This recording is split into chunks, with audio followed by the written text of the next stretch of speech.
Welcome back. Welcome back. So, okay, so you said that you had some projects brewing out in the back acre and over here.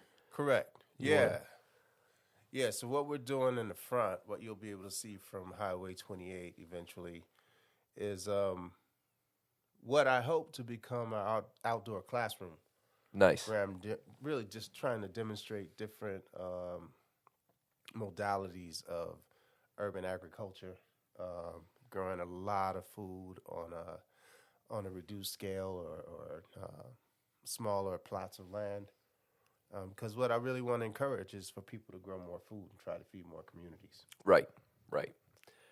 Are you specific? Do you look more towards the typical market demands in any metropolitan area, or do you try to sort of cater the stuff that you carry to be more locally sustainable food? You know, like things that Well, grow better here. I really try to combine both. So yeah, you want the things that grow the best. They tend to be the things that people want. What you might run into is sometimes just having a lot of something that a lot of people have. You know, Okay. one example of that would just be squash here. We grow a lot of squash, and when it's in season, people are tripping over it. So you can hardly, it's marketable, but it's everywhere. So I try to create some a little bit of distinction in what I'm doing. Might have a squash, but they might be different varieties. And but if I'm doing something on a larger scale, then it's the opposite. You go for that commodity. You go for what everybody wants, and you get as much of it as you can produce, because then you have enough volume to make some money off of it. Okay. How long have you been actively working here at the Glassbox site with Taylor Hood Farms? How long ago did you really dig in? Well, I would say we started about 5 months ago. Maybe. Okay. What is it? I can't remember. I remember having the Yeah, it's kind of a conversation. blur. Yeah, it's kind of a blur. It was right after the crazy rains, right? Right. And maybe this would be a good time to tell that particular story, but Yeah. about the goats and all that. So. Well, tell me what your experience was, because Okay. I know what happened when I showed up. But Okay. What were you dealing with? Well, so from my recollection, what was going on was we had just the most ridiculous. I don't know that it was like even in the typical monsoon season. Yeah. But it was 3 months. By my recollection, it was a solid 2 to 3 months of like crazy amounts of rain for this area, just consistent, and it really never. It would dry up a little bit, and then it would just come right back. Right. And I've lived here for 30 years, and I've never seen anything like that. Yeah. You know, Yeah. so it was not having anything really dug in on this lot is 2 acres, basically 2 Right. square acres. Uh-huh. The buildings displace maybe a quarter of an acre. Mm-hmm. So it's mostly open land, Yeah. and there wasn't any real cultivated agriculture yet. Right. There was infrastructure for it, which just made the weeds even more happy Right. to capitalize on the rain. But boy, when the rain came in, it had those weeds had no competition, and there was really nothing in place. And around here, that it really doesn't. It's not that big a deal most of the time because there's not enough rain for anything to grow. Right. So if it's not particularly cultivated, it's also not going to be crazy overgrown. It was just sort of there. But in this case, rains came in, weeds said party. Exactly. And by party, I mean weeds were, at the end of that 3-month period, they were as tall as I am. Mm-hmm. And so I actually had a buddy of mine who has a skid steer. He drove by and he's like, dude, I can help you with that. I can knock some of that down. So he came in, and we spent a couple hours. He even showed me how to drive the thing a little bit. Yeah. I'm like, okay, cool, But we knocked down this whole front area over here, which is probably about a third of an acre. Uh-huh. and real progress, because that's what people see from the road. Right. And within a week, it was already green again, and within a week after that, it looked like we had never done any of it. Mm-hmm. And so, as I may have mentioned before, I've taken the permaculture intro course, and I've done some versions of putting in infrastructure for other projects and things. And I'm super interested in all that. I'm a big advocate for it, but I don't have like a crazy amount of experience or expertise with it. Right. I understand the theoretical implications better than the actual like practice of it. Correct. So I had it in mind, okay, well, the only thing that I can think of to deal with this was sheet mulching with cardboard and getting, lots of mulch on top of the cardboard, getting a barrier for the weeds and blocking out sun and all that jazz. Secondarily, I thought about solarizing it, with the plastic. And both of those are processes that we can get into at some point. They have their place, and I'm sure some people would be curious how all that works. But I knew that you knew more about that than I did, and I also knew I've got fundamentally the better part of 2 acres and myself to deal with this, and it was completely out of control. And I didn't have a skid steer. I didn't have any of the good tools for that. I had a shovel and a rake, and I knew from other activities where I could get fairly free cardboard and things like that. Right. So I called you up mainly, hey man, is this even gonna work? Like at this scale? Like, can I just chip away at this, and will it get me through to the next round? Or is it just a fool's errand? Right. So that was why I called you. Right. And not to get off track with this story, but you and I have worked near each other, but not really directly with each other. Correct. For years. Yeah. And so I knew that you knew your way around all this stuff. I knew you worked in this area, so I knew that you would know what I was up against. So I was like, okay, I can call Shahid, and I can get at least a clue. So I called you. Right. And you just started asking me questions, and that was where we went from there. So I you started asking me what the resources were. You can take it from here. Yeah, I mean, for me, it was just really, having had visited here multiple times, understanding what the layout looked like, knowing what projects had been started. I just knew, yeah, man, you got a perfect environment for weeds. Like, you're going to grow all the weeds that can be grown with all of They're all coming to my house. All of the mulching and all of the soil amendment. And because, people were working on these different permaculture structures. And so, I think one of the things that I told you is, yeah, it's working. Yeah. Even though you don't want weeds. Working as planned. That is a permaculture site. Right. And so, you can continue to hack away at the weeds, for some sort of, creating some little bit better aesthetics around it. But in reality, you're just always going to be dealing with it unless you decide to proactively manage it. And I said one of the things that I can help you with, we brought up the idea of me bringing over some goats, because I know they can knock down some weeds. Yep. And so that was, I think the first thing. It's like, goats sounds like a good idea. Yep. And I love that idea. As soon as you said it, I was like, I didn't even know you had goats, but I was all in at that point.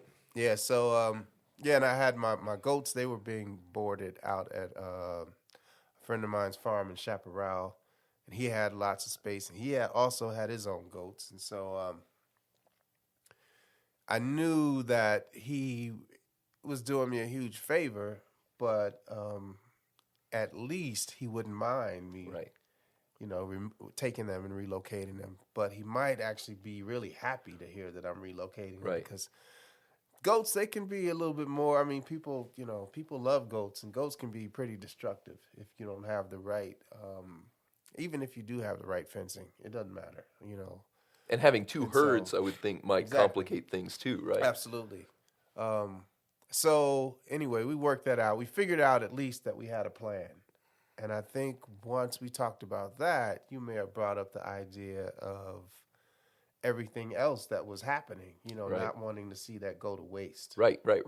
Because there were two permaculturists prior to this time period that had actually dug in and done some real infrastructural work, and I was always thinking of it in terms of that's an investment that is not going to go to waste, Right.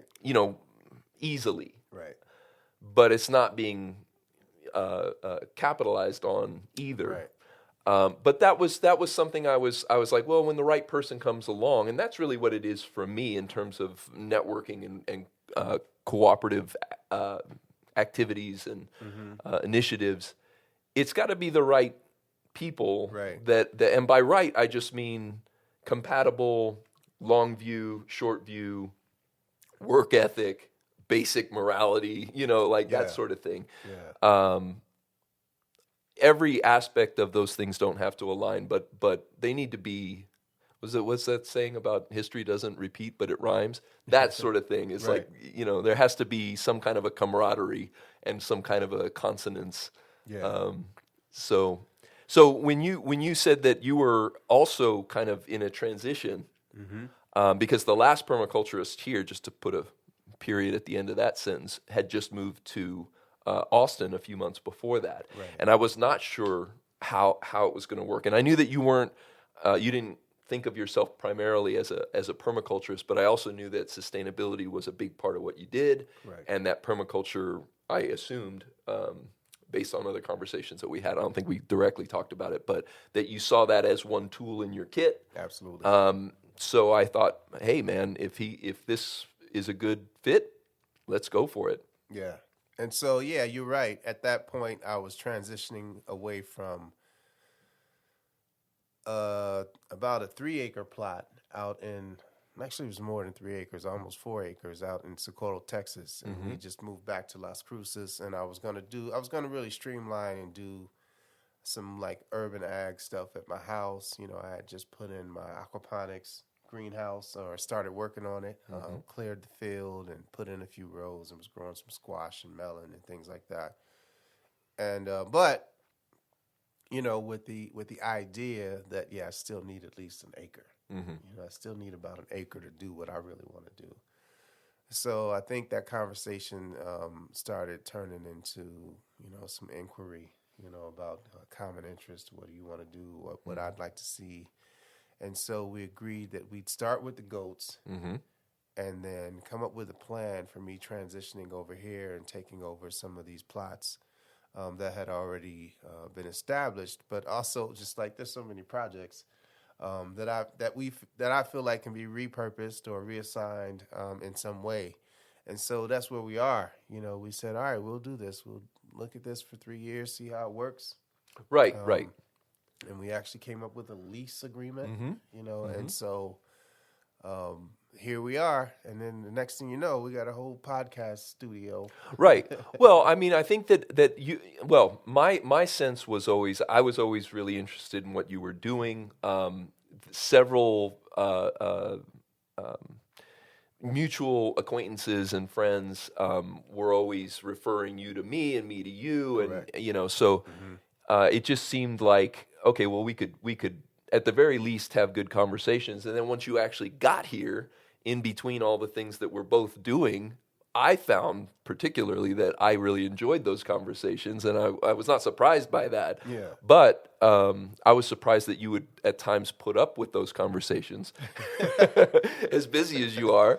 And I thought, hey man, this is something that's been on my mind for a while. We talked about it, and I found that it was also something that you had thought of. Right. And I've actually tried a couple of different versions. I've tried just doing monologues and stuff like that. But for me, it's just always so much more gratifying and also more natural in a dialogue format. Yeah. I find it really difficult to just talk to nobody. It's weird. Yes. Yeah, I agree. Yeah. And so that is, I think that's where we still are, trying to figure out like how this thing. I mean, it's going to be driven by our authenticity and our personalities and all of that stuff. God which help is you all. Always, yeah, unfortunately. But also, what we want to talk about, man. And I think it's just based on our conversations, we have these sort of broad world views. And, Right. And in those conversations, address things that matter to us. Right. And so my hope is that, through these conversations, we'll be able to give people some valuable information along with all the stuff that we talk about anyway. Right. And some level of entertainment, Right. hopefully. Yeah. But what we're trying to do. I mean, there's, like I say, we're two people who get ourselves caught up in a lot of projects. That's a fact. And I fit right in. I came over here and saw, oh yeah, I see what's going on. Mm-hmm. Sure, I don't have enough to do, and so Right. here we go. But I'm really thinking about the vision and what we might be able to accomplish in terms of creating some opportunities for building community around a lot of these ideas and hopefully some solutions. Right. Yeah, and that's another commonality between us is that I think that just in our bones individually we know that there's a lot that needs to be done, and that versions of what needs to be done that don't include building community efforts with people. I joke about the only people worth preaching to are the people in the choir, because the criticism, you're just preaching to the choir. Yeah, well, they're the only ones listening. Correct. And otherwise you're just wasting your effort and your all this energy trying to convince people that aren't ready to hear what you have to say. Right. So I've sort of burned through that naive, youthful desire to go out and say, oh, don't you see this problem? And, frankly, grown up a bit about how accurate my version of that is. Right. And more and more I recognize that you don't get to be fully human without other people to bounce ideas off of, to give you that objective feedback, that honest feedback. And you can't do it alone. You have to have a village, Absolutely. So. Yeah. And I think what we are both doing, individually and now collectively is just really cool. Right. There's that. And so the cool factor, I think, is something that's also going to help broaden the audience. People, I think, like to see people who are, I consider myself a change agent. I think I see something and I feel like it needs to be changed, and I start, working on it as best I can with whatever resources that I have. And I think that by creating a platform and a venue that allows people to engage with these ideas, experiment with these ideas, try these new things, I think we're going to potentially create something that helps to further broaden that audience. Absolutely, yeah. So pulling all that back to the projects that you got on, and now that things are warming up, things are actually warming up. Yeah. So you had already taken advantage of the raised beds that were part of a La Semilla put those in. Yeah. And they had a workshop associated with that. And of course, when you got here, they were completely overrun with Bermuda grass. Yeah. And so you're already dug in there. Do you want to do anything on that? That was pretty straightforward. Yeah, we had about 4.5, 5 feet of Bermuda and pigweed in there. So we pulled it out. And then I just put in some transplants. I put in some broccoli, some collard greens, some kale, and some lettuce. And the collard greens really established themselves and took off early. Everything else was challenged a little bit. The weather was a little challenging. We'd have really cold times, and then we'd get heat, and so the plants got tricked, and mostly were dormant.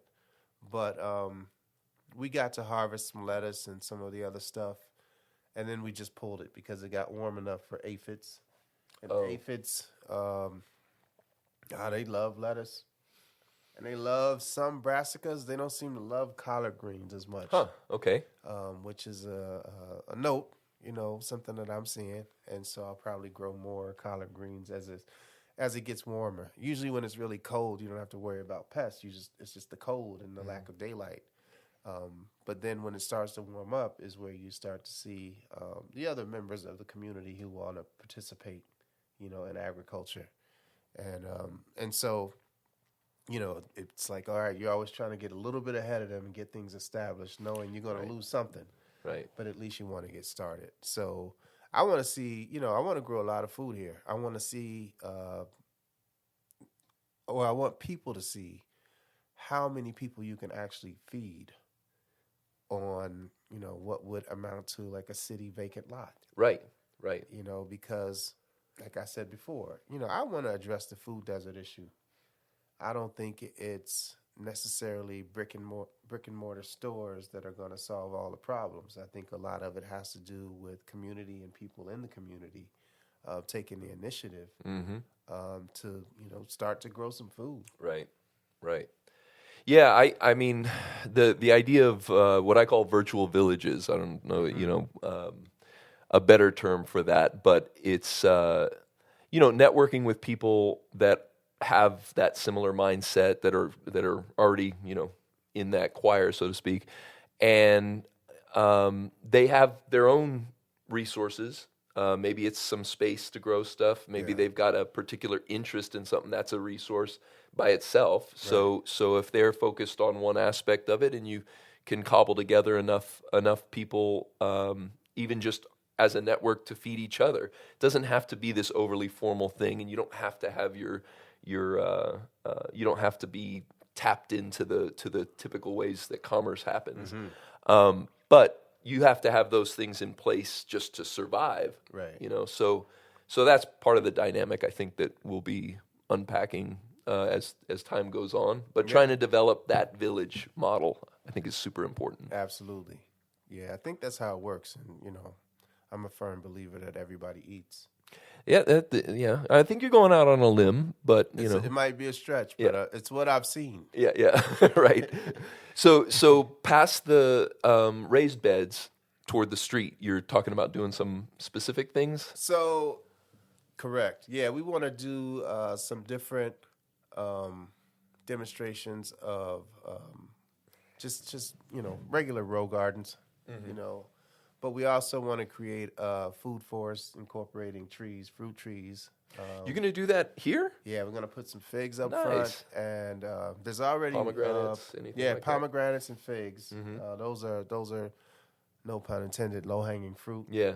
And the jujubes like this area, Yeah, too. the jujubes as well. We actually have one already, right? We have a whole... They're just trying to make its own forest right over here. Yeah, and it will. Yeah, I'm so kind of okay with it. Right. But we also have, I noticed the other day, we have a couple almond trees.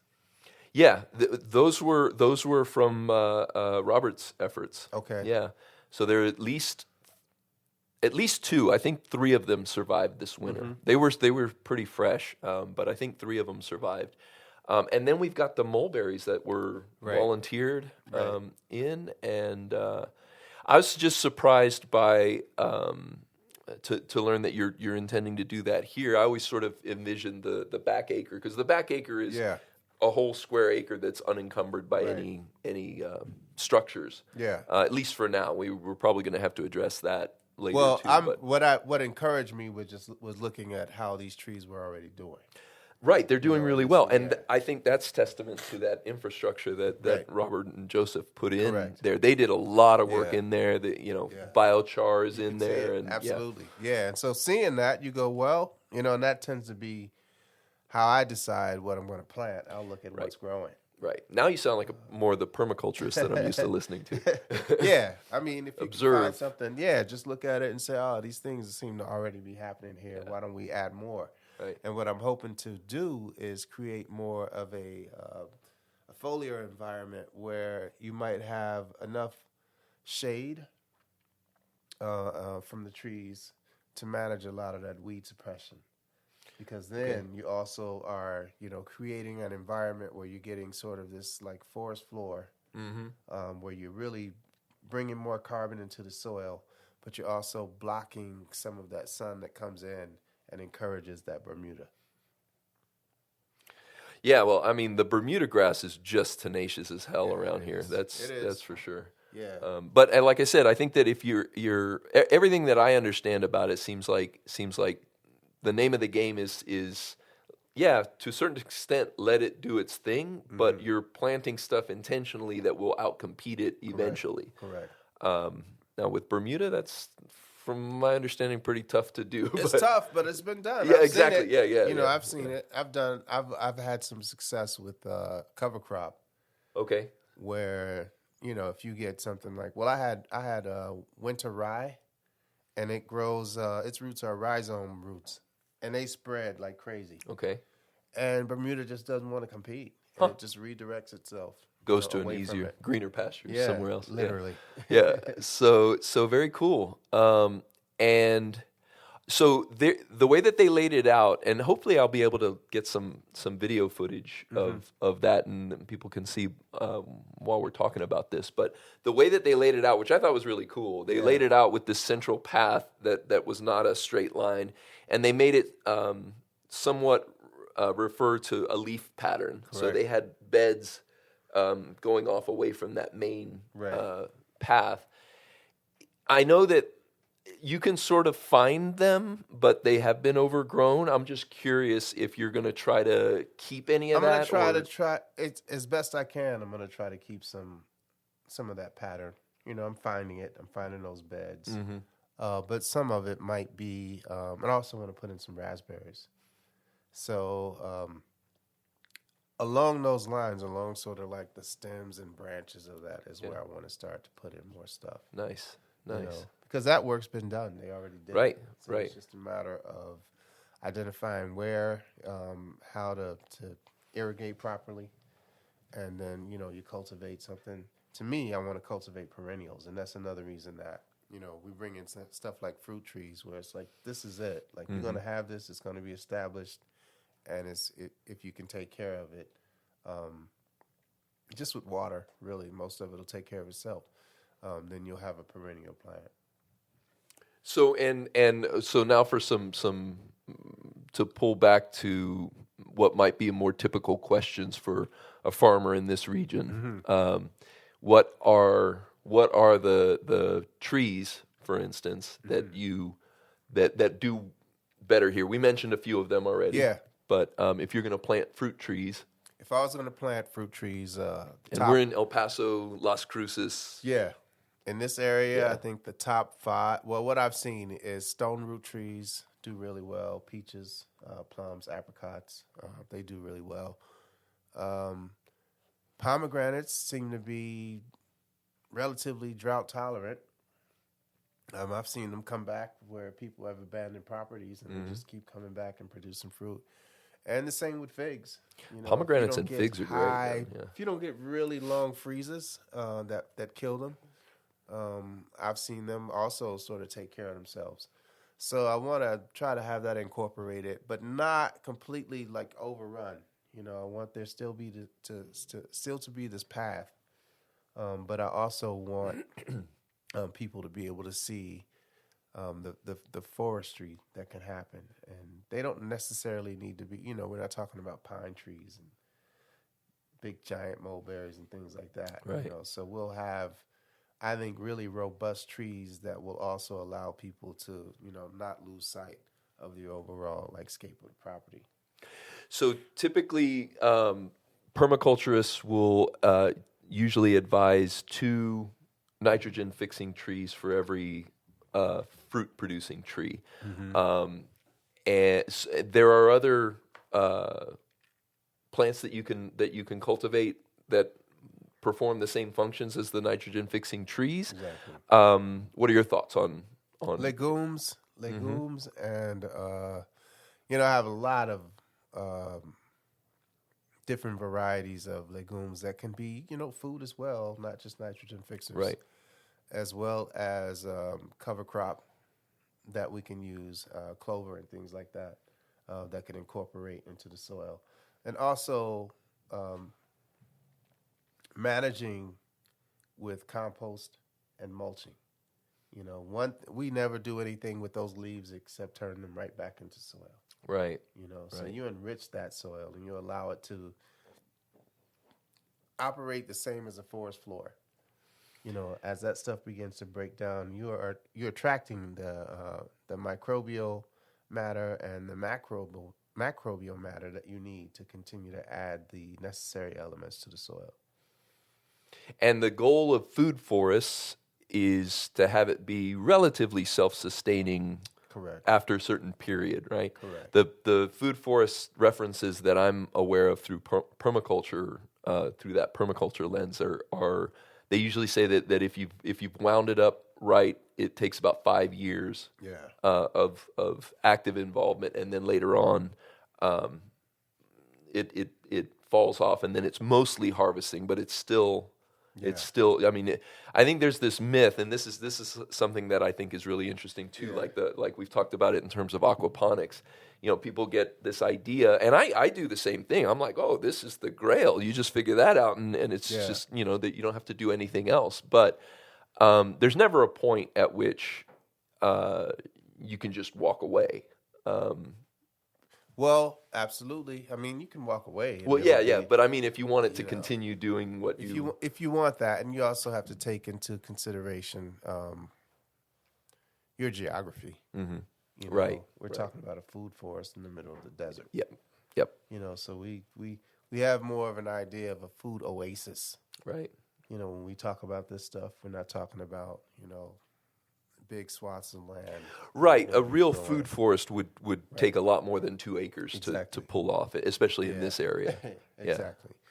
But what we're up against is time, man. I mean, seriously, like, I don't know what the water situation is going to continue to be. Right. So we want to get things sort of rooted and established so that they can find what's going to be available in terms of water, and also creating the environment that allow those roots to do that search. I have no idea what it's going to look like. We're surrounded by pecan growers. Yeah, it kills me, man. I mean, I know it's super lucrative, but it's not great for what's going on here. Yeah. I mean, not here on this farm, but generally here, in this region. Yeah, exactly. Yeah. That water tables, because as climate change is happening, right, we're getting less rainfall, therefore less water from the Rio Grande, less frequent. Well, it's coming later, and they redirect the water here, so they open up around Hatch, Caballo. They release the water to the rest of southern New Mexico and Texas very generously. And so that's happening later, and it's ending earlier.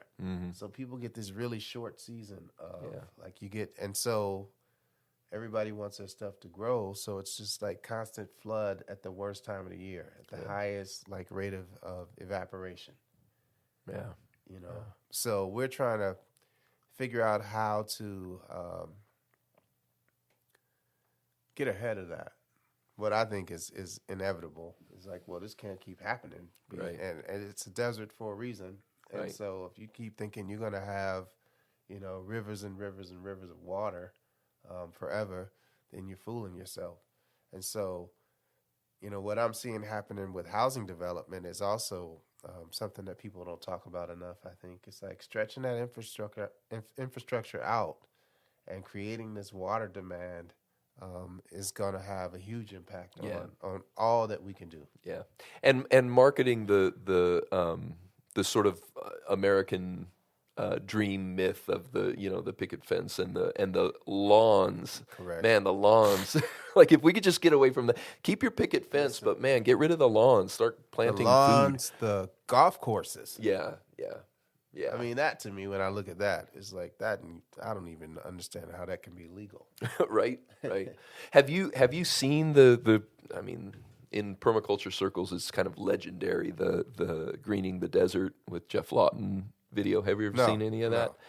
You should definitely check it out. I mean, it's in the Middle East, and I think it's a 10-acre plot, and they went in there and they worked on it for a couple of years. I think it was like 3 years. And then political turmoil occurred, or there was either a legal or a political reason that they were asked to leave. And they came back after a number of years of nobody doing anything, and it was still cranking out a lot of the stuff that they had wound it up to Nice. produce.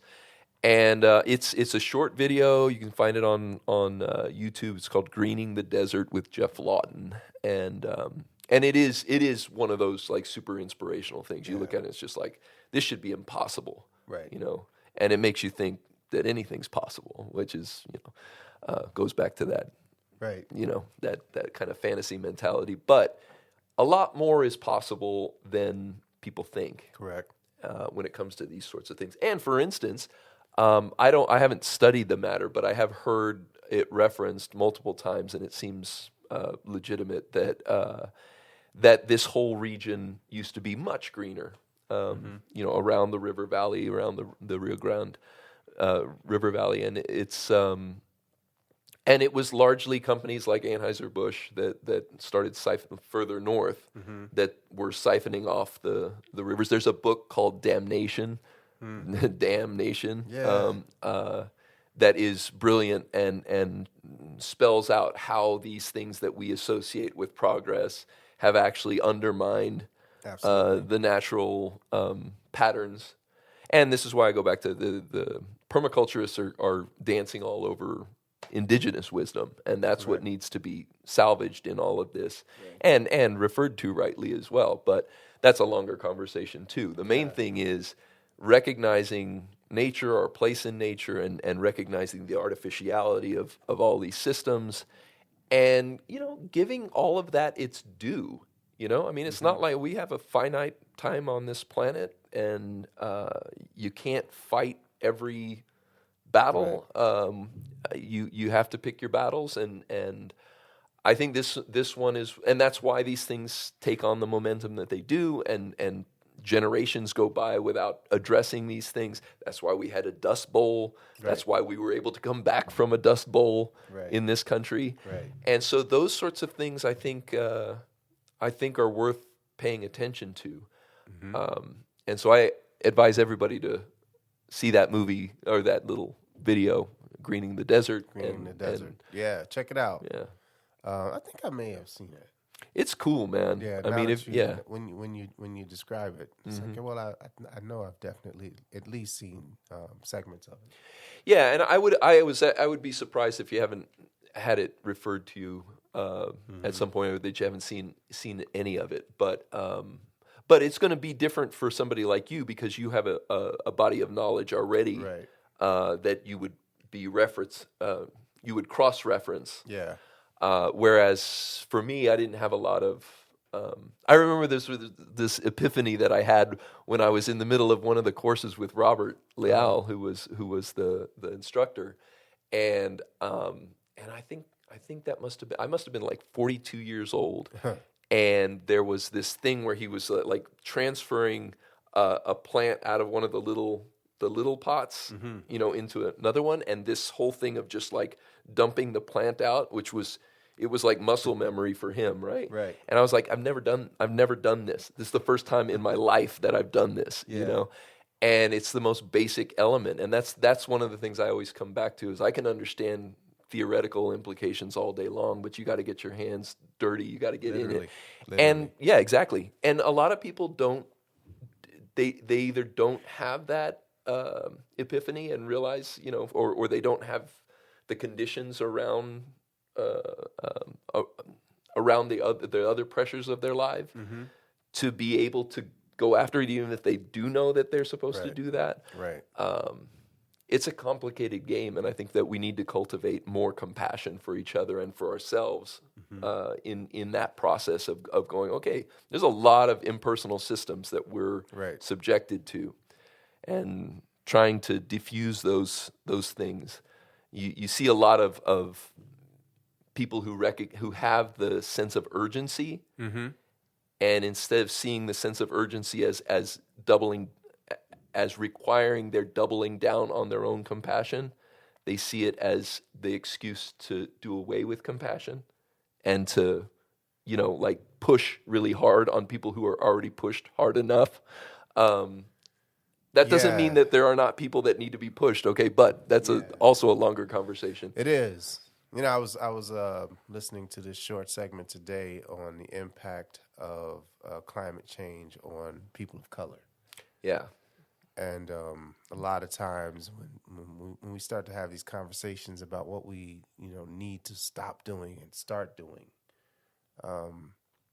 we're generally asking the people who have done the least to stop doing the most, or to stop doing first. To do the heavy lifting. Yeah, exactly. And then the people who have contributed the most are the furthest away in terms of, how we're going to address them. I was listening to some people, and this might go off path a little bit, but I was listening to this talk show, and these people were talking about just in the U.S., how there's these fringe, left and right sort of ideas that are controlling the narrative, but somewhere in the middle is where most of us are. And for years, I've been wondering, how far to the right has the left moved? Super far, man. In order to be more central. Yeah. How many concessions have they made? And I think sustainability, environmentalism, dealing with climate change is one of those areas where there's been so much absolutely sort of compromise that it's put us in this space where we're so far behind that people feel like they might not ever catch up. And then when they want to catch up, a lot of the weight ends up landing at the feet of the people who are suffering the most. And that's the beat goes on, man. I mean, that's the thing. I think that I think it was last episode we were talking about some of that, and just like these tendencies do rhyme. They do repeat. That history does repeat in that sense, and it's always the same groups that end up getting the least benefit from whatever progress occurs. Right. And if anything, I am a little bit hopeful about the age of information that we live in, only in the sense that there is the actual accurate information is there. Unfortunately, it's being buried by a lot of disinfo and incorrect information. And it's the usual suspects that are doing that for their own benefit, but the fact that the actual information is literally at your fingertips, and if you are diligent and you do network with other people who are tech savvy and able to decide, I've heard that our kids are intuitively better at smelling out BS on the internet than we are. Which makes perfect sense. Yeah. Yeah, I guess that makes sense. Yeah, because they grew up in it, know. So that also gives me hope. But these are big, difficult problems, and like you said, it's the people who have traditionally gotten the most fallout and had to do most of the heavy lifting in the first place that are expected to make the sacrifice. Yeah. Austerity measures hit the people that have the least harder every time. And so, what do you do with that? Well, I mean, like I say, what I'm hoping is that, through this podcast and through the projects that we're working on that we want to make available to the community for them to, participate and engage in, maybe we can start to shift some of that narrative. And I think once people start to literally get their hands in it. That's definitely part of the key. Yeah. And I'm hopeful on that note as well. And I also think I try to take a long view on all of this stuff. I've had the privilege of being in university setting, in the fire department, in a lot of different walks of life. Many of those places have a lot of individual members who tend to look down on members of these other communities, But what I think is a huge privilege in that sense of being literally in the trenches working with people that I'm like, yeah, you know, you're not smart in the way the university professor is smart.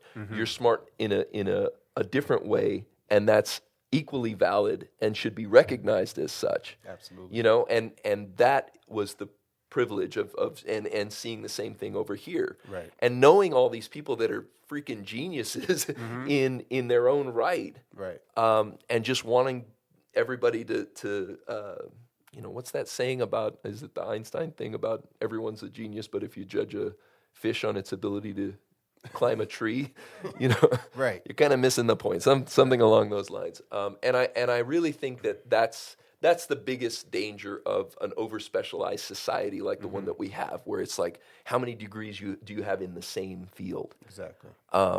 Trying to push back against that, which is easier and easier as college looks dimmer and dimmer, less and less of a valuable activity.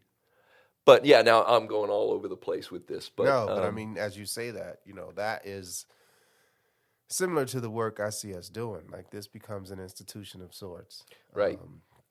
Demonstrating all of these different modalities and how you survive. Basically, how do we survive? Right. Becomes I think the main topic of conversation, probably pretty regularly, because it's what we seem to always be wondering about. Yeah. Whether that's through geopolitics or the environment, the economy. Like, there's so much to cover. Right. And so I don't think we'll ever run out of topics. So I just look forward to having more conversations and you know, getting this thing squared away, man, where it's at a point where people can digest it and appreciate it. Yeah, absolutely. Having proofs of concept that are you know, accountable to people around us, and you know, experiments that they can join in on, and all of that, getting feedback. That's the name of the game. Yeah, it is. All right, man. Cool. Let's see if we magically hit our Maybe not. Boom. Here we are. 47 minutes. Nice.